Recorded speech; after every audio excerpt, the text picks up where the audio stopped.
परिचर भर्ती का सिलेबस जारी हुआ और उसके बाद से ही आज से मैंने राजस्थान जीके जो कि पशु परिचर भर्ती से संबंधित है उसकी क्लासें लेकर हाजिर हुआ हूँ। देखते हैं, सबसे पहले हमने 2 क्लासें मैंने पहले डाल दी थी, उसमें मैंने नए जिले कैसे मैंने कितने संभाग बने वो सब उसमें शामिल है। प्ले लिस्ट में मैं उनको जोड़ दूंगा ताकि आपको परेशानी ना हो क्लासें ढूंढने में। आज से हम जिला दर्शन देखते हैं। सबसे पहले मैंने लिख दिया है ऊपर जीके क्लासें राजस्थान पशु परिचर भर्ती 2023 के संबंध में पढ़ रहे हैं। 24 में आ जाएगी भर्ती, आएगी जरूर, घोषणा तो हो ही चुकी है। जिला अजमेर पढ़ना स्टार्ट करते हैं। जिला अजमेर अजमेर संभाग के अंतर्गत शाहपुरा ब्यावर अंतर्गत है। ठीक है साहब, जिला अजमेर किसमें है तो अजमेर संभाग के अंतर्गत आता है ये जिला। ठीक है, अन्य जिलों में इसी संभाग में अन्य जिले कौन कौन से हैं तो शाहपुरा है, ब्यावर है, केकड़ी है, नागौर है, टोंक है, कुचामन, डीडवाना। ठीक है साहब, अब ये जो संभाग है अजमेर ये पहले 4 जिलों का संभाग ही था। नए जिले जब बने तो इसमें अब 7 जिले हो चुके हैं। पहले इसमें मात्र 4 ही जिले थे, अब उनको अलग जिलों में डिवाइड कर दिया गया है, अलग संभागों में डाल दिया गया। तो अभी हमारे अजमेर संभाग में कितने जिले हो गए साहब तो 7 जिले हो गए। ये जानकर मैंने फिर दे दी एक बार आपको, 7 जिलों वाला संभाग हो चुका है। कौन कौन से जिले आ गए इसमें, अजमेर तो खुद आ ही गया, शाहपुर आ गया, ब्यावर आ गया, केकड़ी आ गया, नागौर आ गया, टोंक आ गया, कुचामन डीडवाना आ गया। तो 7 जिलों वाला संभाग हो गया अजमेर। ठीक है साहब, जिला अजमेर विशेष में हम शुरुआत कर रहे हैं पढ़ना कि क्या विशेष बातें हैं इसकी। तो जिला अजमेर को जो है राजस्थान का हृदय कहा गया है। राजस्थान का हृदय मोस्ट पॉपुलर जिला है राजस्थान का। काफ़ी अच्छी सांप्रदायिक सद्भाव है, यहाँ पर अच्छी धार्मिक नगरी भी है, घूमने के लिए बहुत अच्छे स्वदेशी और विदेशी पर्यटक आते हैं, तो इसीलिए इसको राजस्थान का हृदय कहा जाता है। भारत का मक्का भी कहा जाता है। ख्वाजा मोइनुद्दीन चिश्ती की दरगाह के बारे में हम आगे बात और करेंगे, उनकी दरगाह है यहाँ पर, इसीलिए इसको भारत का मक्का कहा जाता है। अंडों की टोकरी कहा जाता है। यहाँ पर मुर्गी पालन जो है सबसे ज़्यादा होता है। अजमेर ज़िले में राजस्थान में सबसे अधिक मुर्गी पालन किया जाता है और अधिक अंडे की बिक्री के लिए भी विशेष जाना जाता है, तो अंडों की टोकरी कहा जाता है। राजस्थान का नाका कहते हैं, धार्मिक नगरी मैंने बात ही करी थी, धार्मिक नगरी भी कहते हैं। ठीक है साहब, ये सभी क्या है, इसके नाम है, इसको उपनामों से, इसके प्रेम के नाम है, निकनेम जब हम बोलते हैं तो ये जाना जाता है इन सभी नामों से। आगे देखते हैं प्राचीन नाम, पुराने भी नाम थे इससे पहले, जो अजमेर ऐसा नहीं था, जो भी है वो नहीं था, उसके पहले अलग थे। सबसे पहले तो बात करें सभ्यताएं विकसित हुई, उसके बाद बात करें कि विश्व में आमूलचूल परिवर्तन हुए, यहाँ भी हुए हमारे भारतवर्ष में, हम आगे बढ़े। फिर यहाँ पर बाहर से अनेक जातियाँ आई, उन्होंने निवास किया। उसके बाद यहाँ पर और जातियाँ आई, सल्तनत काल चला, राजपूत युग चला, चौहान यहाँ के रहे, तो सभी यहाँ पर ये ऐसा नहीं है जो वर्तमान स्वरूप में हम देखते हैं वैसा नहीं था, काफ़ी परिवर्तन हुए। तो उन परिवर्तनों में इसमें जो प्राचीन नाम था, वो मैंने ये बात इसलिए करी है कि इसके प्राचीन नाम भी थे। तो क्या नाम था देखते हैं। इसे प्राचीन समय में अजय मेरू कहा गया, अजय मेरू कहा गया। क्या कहा गया, अजय मेरू कहा गया। और देखते हैं साथ ही साथ अंग्रेजी शासन के समय ये राजस्थान का एकमात्र केंद्र शासित प्रदेश में था। ये जानकारी विशेष मैं आपको दे देता हूँ कि केंद्र शासित प्रदेश राजस्थान का एकमात्र हुआ था हमारा अजमेर ही था। तो केंद्र शासित प्रदेश अजमेर मेरवाड़ा के नाम से जाना जाता था। जो अंग्रेज थे वो इस क्षेत्र के आसपास को एरिया को मेरवाड़ा कहते थे साहब। तो अजमेर मेरवाड़ा क्षेत्र से केंद्र शासित प्रदेश था राजस्थान का एकमात्र। तो प्राचीन समय में इसे क्या कहा गया, अजय मेरू भी कहा गया चौहानों द्वारा। चौहान राजाओं ने पर बहुत लंबे समय तक शासन किया। और उसके बाद बात करते हैं तो अजमेर अंग्रेजों का शासन रहा, तो अंग्रेजों के शासन में इसे अजमेर मेरवाड़ा क्षेत्र कहा गया। ठीक है साहब, स्थापना इसकी, तो अजमेर शहर की जो स्थापना है वो चौहानों द्वारा की गई। मैं बात ही कर रहा था, चौहान राजाओं का शासन रहा बहुत लंबे समय तक, पराक्रमी राजा थे हमारे चौहान।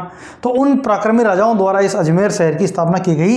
इसे चौहान राजा अजय राज द्वारा, ये याद रखें भाई, मोस्ट इंपॉर्टेंट बात है, किसने, तो चौहान राजा अजय राज द्वारा 1113 ईस्वी में इसे बसाया गया। 1113 ईस्वी में अजमेर के चौहान राजा अजय राज थे, उन्होंने चौहान राजा अजयराज ने यहाँ की बीटली पहाड़ी जो थी, यहाँ एक अजमेर में एक पहाड़ी है बीटली पहाड़ी पर एक दुर्ग का निर्माण किया जिसे अजमेरू दुर्ग कहा जाता है। ठीक है साहब, एक पहाड़ी है बीटली पहाड़ी, यहाँ पर चौहान राजा ने क्या किया, 7वीं सदी में एक दुर्ग का निर्माण करवाया। ठीक है, और उस दुर्ग को क्या कहा गया साहब, अजय मेरू दुर्ग कहा गया, बीटली पहाड़ी के ऊपर है। आगे देखते हैं, इसे गढ़ बीटली दुर्ग भी कहते हैं। और ठीक है, साथ ही साथ इसे क्या कहते हैं, गढ़ बीटली भी कहते हैं साहब, क्योंकि बीटली पहाड़ी बना हुआ है तो इसे गढ़ बीटली भी कहते हैं। अब एग्जाम में जो सवाल बनते हैं वो यही बनते हैं कि अजमेर का किला जो अजमेर दुर्ग है वो किस पहाड़ी बना, तो बीटली पहाड़ी पर, या गढ़ बीटली किसे कहते हैं साहब, किस जिले में स्थित है, तो ये अजमेर जिले में स्थित है। ये सवाल ऐसे बनते हैं अक्सर। ठीक है, अब आगे देखिए, स्टार मार्क के साथ मैंने स्टार मार्क कर रखा है इन चीज़ों को। इसे तारागढ़ भी कहा जाता है। ठीक है साहब, इसी दुर्ग को तारागढ़ भी कहा जाता है। ठीक है। एक तारागढ़ और है जो बूंदी जिले में है, ठीक है, उसके बारे में हम आगे बात करेंगे। वर्तमान में इसे देखते हैं अजमेरू दुर्ग, ठीक है, हजराज ने बसाया, ठीक साहब। गढ़बिटली कहते हैं, गढ़बिटली पहाड़ी बना हुआ है इसीलिए इसे तारागढ़ भी कहते हैं। क्यों कहा जाता है भाई? मेवाड़ के जो राणा थे रायमल, इनके पुत्र थे पृथ्वीराज, उन्होंने अपनी पत्नी, वीरांगना पत्नी थी, यहाँ पर कुछ हुआ होगा उनके साथ या कुछ बात हुई या कोई युद्ध हुआ, कुछ भी ऐसे समझ सकते हैं आप। तो तारा नाम था उस पत्नी का। कौन थे भाई? ये मेवाड़ के तो राणा थे रायमल, ठीक है। पुत्र थे उनके पृथ्वीराज, उनकी पत्नी थी तारा, उसके नाम पर इस पृथ्वीराज ने अपनी पत्नी के नाम पर इसे तारागढ़ दुर्ग भी कहा है भाई, ठीक है। समझ गए आप? तारागढ़ दुर्ग, ये मैंने इसलिए लिख दिया कि तारागढ़ दुर्ग अगर आई जाए भाई तारागढ़ दुर्ग क्यों कहते हैं, या जनरल नॉलेज की बात हो तो होनी भी चाहिए कि तारागढ़ दुर्ग क्यों कहते हैं। तो हम अभी फैक्ट पढ़ रहे हैं, ज़्यादा डिटेल नहीं पढ़ेंगे इसके बारे में। जब राजवंश या वो पढ़ेंगे तब पता लग जाएगा, हम ज़्यादा जो डिटेल के बारे में बात करेंगे। तो तारागढ़ दुर्ग क्यों कहा गया? जो मेवाड़ के राणा थे राणा रायमल थे, उनके पुत्र थे पृथ्वीराज, उनकी पत्नी थी तारा, उसी के नाम पर अपने राजा ने जो पृथ्वीराज थे उन्होंने इसे तारागढ़ के नाम से पुकारा, या तारागढ़ भी कहा जाता है, ठीक है साहब। इस किले को राजस्थान का जिब्राल्टर भी कहा जाता है, बहुत मोस्ट इंपॉर्टेंट है साहब। राजस्थान का जिब्राल्टर किस किले को कहा जाता है? तो आप कह सकते हैं तारागढ़ को कहा जाता है, आप कह सकते हैं अजयमेरू दुर्ग को कहा जाता है, आप कह सकते हैं गढ़बिटली दुर्ग को कहा जा सकता है। तो ये सब नाम एक ही है, तारागढ़ कहो चाहे गढ़बिटली कहो चाहे अजयमेरू दुर्ग कहो, ये सभी नाम एक ही है। तो इसे राजस्थान का जिब्राल्टर भी कहा जाता है, ठीक है साहब। अब देखिए ये तो हो गया, इस बात हमने टोटल ये बात कर ली, इस पूरे दुर्ग की बात हो गई यहाँ तक, ठीक है साहब। ये हो गया एक किला। दूसरा किला है यहाँ पर मैगजीन का या अकबर का किला, मैगजीन या अकबर का किला। अब आपको बता दूँ मैगजीन क्यों कहा गया है इसको, ठीक है। पहले ये आप सोच रहे हो अकबर का किला मैगजीन, तो सबसे पहली बात तो मैं आपको बता दूं, ये बनाया अकबर ने। कब बनाया? 1571-72 में, ठीक है साहब। और जब यहाँ आए होंगे किसी यात्रा पे या किसी युद्ध के लिए, तो उन्होंने यहाँ पर एक किला बनवाया, उसे उन्होंने अकबर का किला भी कहते हैं हम इसे, ठीक है। ये अभी वर्तमान में भी है और बहुत अच्छी कंडीशन में है। आप जब भी अजमेर जाएँ तो आप देखें अकबर का किला या मैगजीन किला, और इसे नया नाम भी दिया गया है। तो क्या दिया गया वो भी मैं आपको बताऊंगा, पहले बात कर लेते हैं। तो अकबर ने बनाया 1571-72 में। इसे मैगजीन क्यों कहा गया? जब हुआ यूं कि अंग्रेज़ों ने जब यहाँ पर कभी भी युद्ध हुआ या अंग्रेज़ों ने कभी युद्ध किए, तो अंग्रेज़ों ने अपने शस्त्र जो थे, गोली बारूद जो थे या और भी बंदूकें थी, वो सभी इसी किले में रखे। इसीलिए इसका नाम मैगजीन, वो अंग्रेज मैगजीन किले के नाम से इसको पुकारने लगे और इसका नाम मैगजीन किला भी हो गया साहब, ठीक है। तो मैगजीन किला क्यों, आप समझ गए।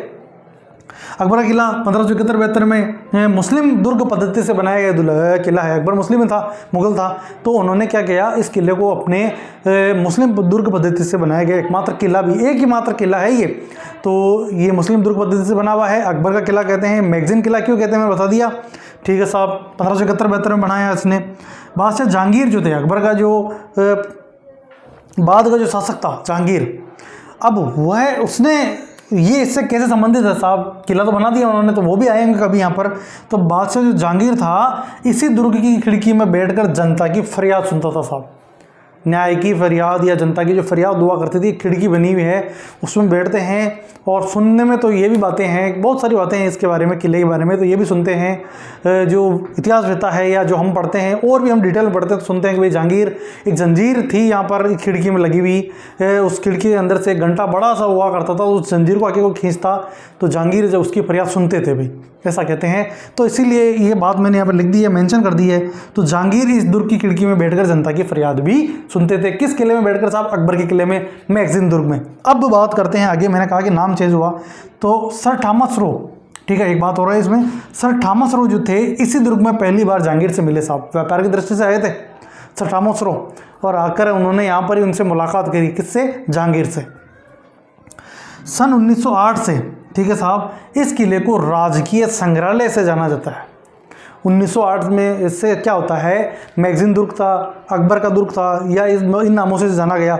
जहांगीर भी यहाँ पे रहे, उन्होंने यहाँ पर न्याय जंजीर का इस्तेमाल किया, यहाँ पर न्याय करते थे, उसी जंजीर से फरियाद सुनते थे लोगों की। उसके बाद सर थॉमस रो जो थे, उन्होंने यहाँ पर आकर मुलाकात करी जहांगीर से, और अब मैं जो कह रहा था कि इसका नाम बदला है या इसका नाम जो अभी नवीन नामकरण क्या है या किस नाम से जाना जाता है, तो इसे राजपूताना संग्रहालय कह सकते हैं या इस किले को राजकीय संग्रहालय इस नाम से जाना जाता है। और 1908 में इसे राजकीय संग्रहालय के नाम से जाना जाता है। आप इसकी स्क्रीनशॉट ले सकते हैं ताकि आप लिख लें और अच्छे से इनको, मैं टॉपिक टू टॉपिक चल रहा हूँ और साथ ही साथ आपको बता दूँ कि मैं जो पढ़ा रहा हूँ वो फैक्ट वाइज है, एक भी लाइन इधर उधर नहीं जानी है। प्रश्न बनने जो इन्हीं चीज़ों से बनने होते हैं, अक्सर ज़्यादा डिटेल यहाँ पर नहीं पढ़ रहे हैं, सीधे प्रश्न बनने चाहिए।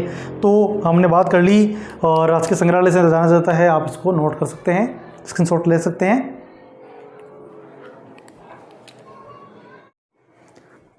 तारागढ़ दुर्ग को राजपूताना कुंजी भी कहा जाता है। हम तारागढ़ दुर्ग के बारे में पढ़ रहे थे, गढ़बीटली, तारागढ़, ये सभी एक ही दुर्ग के नाम है।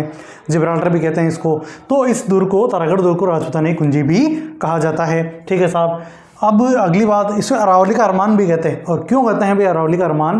क्योंकि ये जो जिला है अजमेर, ये अरावली पहाड़ियों के मध्य स्थित है। ठीक है, अरावली पहाड़ियों के मध्य स्थित है। और ये जो किला बना हुआ है गढ़बीटली पहाड़ी पर स्थित है, और ये पहाड़ी इतनी ऊंचाई पर स्थित है, तो यहाँ पर अरावली की पहाड़ियों में स्थित है, तो इसीलिए ऊंचाई पर स्थित होने के कारण इसे अरावली का अरमान भी कहा जाता है।